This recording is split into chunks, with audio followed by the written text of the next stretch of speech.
Can Cliff Kingsbury and Kyler Murray save an offense that ranked dead last in 2018?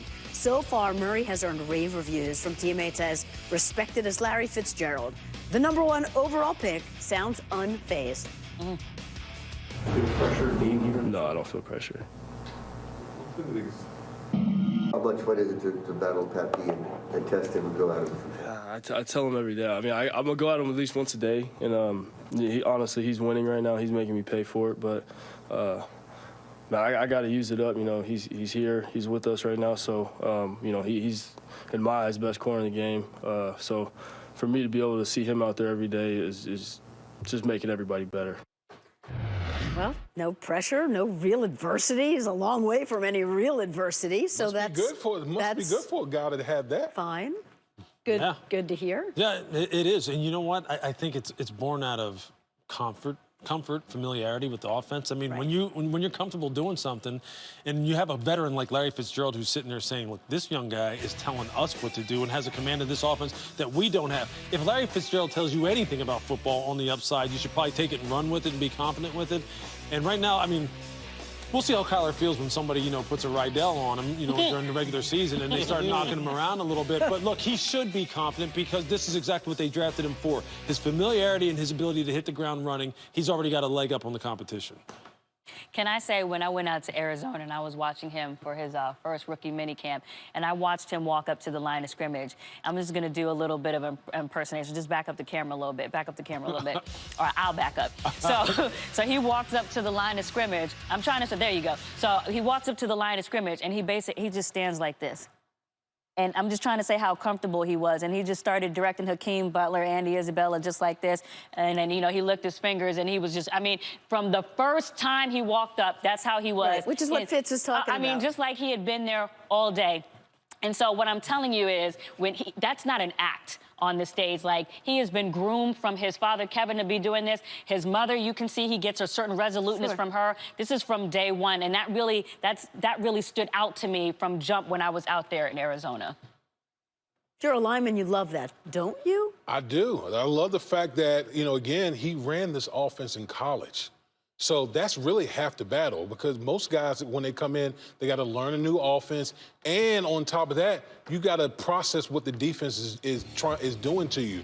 This guy knows the offense. So now it's like, okay, let me just try to solve what's going on, without going against our defense every day. He'll get better at that with each rep that he takes in practice. So from an offensive perspective, that's great. That's what you want. Yeah, what's interesting is hearing people who are familiar with Patrick Mahomes and his challenges when he came to the league, and even the challenges that he had last year. The one thing he's going to have an answer for, and Cliff's going to have to equip him with, is do you have enough in your toolkit as far as protections are concerned that when people start sending some funky stuff after you, you can walk up there all confident all you want. But people are going to start coming, and they're going to start showing you stuff that you're not used to. And that's the biggest thing Patrick had to adjust to, was, do I have enough to protect myself? Can I make enough calls to protect myself? Because no matter how good you are, look, I've been around Michael Vick. We've all seen the great athletic quarterbacks. They will still hunt you down. And they will put a hurting on you if you don't have enough blockers to pick up everybody that's coming. So they're going to test this young man, but it's cool to see him. It's cool to see him this confident. But you know what? You better believe that a lot of these coaches, NFL coaches, gone down to Lincoln, Oklahoma to visit Lincoln Riley because of this whole air raid system. So at the same time, they've been studying this offense. So there's going to be, opposing teams going to have a plan of attack. So it's not new anymore. No, they're going to have a plan of, And then there's another big element to all of this, because we just keep focusing on the offense and all that's new and great. But in the NFL, what about the Cardinals defense? They're going to look a lot different. New defensive coordinator Vance Joseph is going to have to replace 7 starters, and they're going to be without cornerback Patrick Peterson for the first 6 games of the regular season due to violating the drug policy. In college football, there isn't a ton of complimentary football, but that's what the NFL is all about. Yeah. So if they're flying up and down the field, air raid, what happens to the defense? That was the #1 thing that I was thinking about. It reminded me of like Chip Kelly. When Chip Kelly first came into the league, everyone thought he was bringing this, this innovative offense.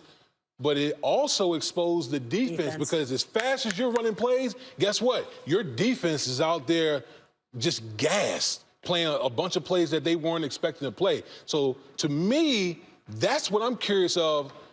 the pace of play on offense and how it will affect their defense. So they got to balance it out, right, so that everyone gets enough rest. But I'll tell you, when I was up there, this is why they say they feel confident. Even though Patrick Peterson is going to miss the 6 games with the suspension, they brought some new guys on defense that they feel like are bringing that veteran experience in Darius Philon, Jordan Hicks, DJ Swearinger, Robert Alford at cornerback.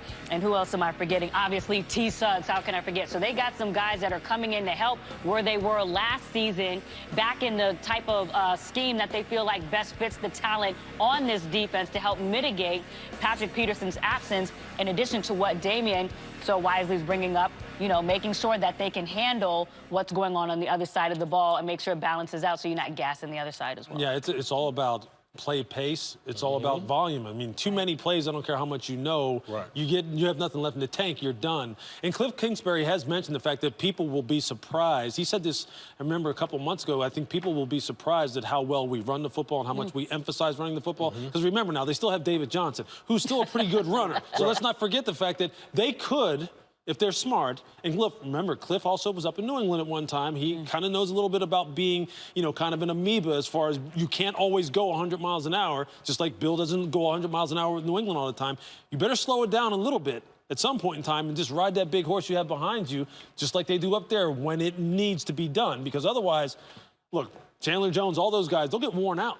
And just a quick shout out to Cliff Kingsbury, too, because you were just in Cleveland talking about how much we feel like Freddie Kitchens is like the perfect personality to bring all of these stars together. When I was up there, the thing that just kind of stood out to me about Cliff is that he's just so laid back, cool, too. He's out on the center of the field with his sunglasses on, you know, being really active and hands-on with Kyler Murray, you know, the one in his face trying to do the broom in his hands and all that other stuff, and feeling very comfortable in himself despite the fact that he's a first-year head coach. They made him even better looking in Madden, too. Commented on that. Right. Oh, okay, okay. I can't think of the name of the actor. That they made him look like Ryan Gosling? That's it. Oh, there you go. Up this Q rating. Exactly. We'll leave it there. So we're not going to see very much of any of this, obviously, in the preseason, but they do make their debut on Thursday. Can't wait to see OBJ make his official debut for Cleveland. We're going to go to Berea in just a bit, and we'll hear OBJ talk today.